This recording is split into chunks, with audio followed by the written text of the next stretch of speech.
Saïd El Reis.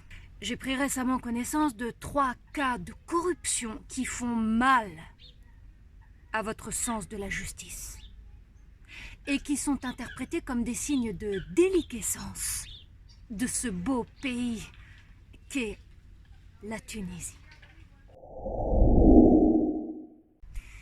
Le premier cas, celui d'un citoyen algérien auquel on a refusé l'accès à la frontière parce qu'il a jugé très regrettable les dessous de table. Et il n'a pas cru bon de les honorer, même si on a exigé de lui qu'une modeste contribution. Vous avez sans doute déjà eu vent de cette taxe de la honte qui remet chaque jour la Tunisie en vente. Le deuxième cas, celui d'un citoyen français, tunisien d'origine, qui renverse un piéton parce qu'il a grillé un feu rouge. Il a été relaxé sur le champ par un agent qui n'était là que pour tirer les marrons du feu.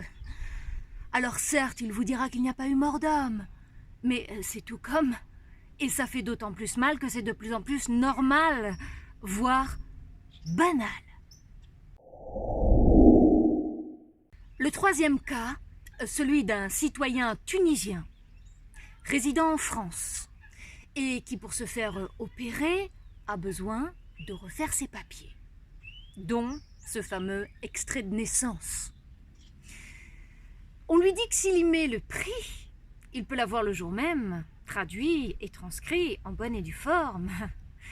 Mais comme il est homme à ne pas se laisser faire, il a renoncé à son acte de naissance et a déposé plainte. Non pas à la police, mais dans un libre service sur les réseaux sociaux. Saïd El Reis, sachant jusqu'à quel point vous conjuguez aussi bien en arabe qu'en français l'honneur et la probité, je dispose de quelques enregistrements de vos cours lorsque vous étiez à l'université de Tunis.